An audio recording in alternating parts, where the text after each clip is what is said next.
Yo, what's going on? Nick Huff, Hard Knock TV, here at Meltdown Comics with the one and only McGruder. Hey guys. Definitely one of my favorite shows. Appreciate it. Probably my favorite show on TV right now. Really? Yes. Now Dave Chappelle is no longer putting out new material. I still miss Dave. It was an interview about me, and after 5 seconds, we already talking about Dave. I'm kidding. Okay, ready? It seems like out of all the people in the world, you would be able to be one of the cats that could maybe relate to what he went through as far as coming out with a certain vision, wanting to get maybe a certain, be able to talk about social commentary, be able to talk about race relations, keep it funny, keep the audience interested, but then have to deal with the corporate pressures of, you know, having maybe, I mean, I know your strip got pulled because a couple times when you were a comic, as far as there were certain things and certain editors felt like it was maybe going too far. Black entertainment television is the worst thing I've ever seen in my life. Yeah, but you know what? But that's not really. That's what everyone thinks the battles are about. You know, the truth is with the strip. You know, if editors pulled the strip, I didn't care. You know, they got to pay me anyway. and they put it back. You know, it's kind of on them what they want to run. It doesn't. You know, they're not allowed to change it. But if there's a problem with something, they don't want to run it. That's not something that's really an issue. I think on the TV side, you talk about what Dave went through. I mean, Dave, I think, had a lot of issues that were unique to his situation. It's virtually unheard of for a show to be that successful that fast. It really was groundbreaking. He was writing, you know, a lot of it, you know, but you could tell a lot of the weight was on his shoulders, and, you know, 1-2 people can't do a show.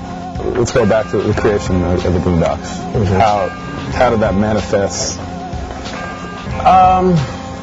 She was like 94, probably 93, 94, and it was really just, you know, needing a job, wanting to do something I didn't hate, not really knowing what that was, and kind of developing it over the years, and I got it up and running by the time I got out of the University of Maryland. What the? Oh, come on, you nincompoop! You can't do that! Hey! Come on! Nigga moments can happen to any black man at any time. Hey! That was my space! I had my blinker on and everything! You punk-ass, bougie-ass, hook-ass nigga. I beat your motherfucking Sadiddy-ass, nigga. Don't never in your life ever try to holler at me, nigga. With me, nigga, I'll be done pop the trunk on your bitch-ass, nigga. Get my motherfucking Uzi, nigga. What did you say, nigga? And I just went to work, you know. So you started at the newspaper in Maryland. You started. I did. I actually started online, and then back in '92, 96. 96. Okay, so you're a step ahead of the game. You knew online was the place to go. No, there's no one else wanted to fuck with me. You know what I'm saying? Shit just ain't music, right? You know what I'm saying? This is some bona fide, unimpeachable gangster shit. You know what I'm saying? It's some indubitable shit, nigga. What he said, yucca.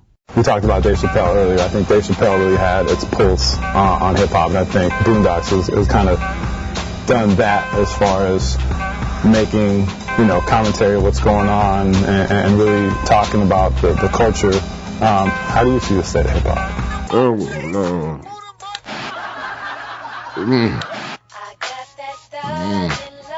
What happened, Huey? What happened to our people? I think everyone was waiting for Martin Luther King to come back. Yeah, I'll say anything else, you know. You get a couple good songs. Right now, if I get a couple good songs a year, I'm happy. That's kind of times a year. That's really all I can hope for now. It's like my expectations are so low, I don't even know how to answer the question anymore. But, you know, without going on and on about, you know, content and bitch and hoe and all that kind of stuff, I kind of feel like inherently the problem is laziness artistically. Look here, man. A lot of these niggas trying to have what we didn't have, but they ain't done what we done to have what we didn't have. You know what I'm saying? Especially you, Licious. You ain't done nothing.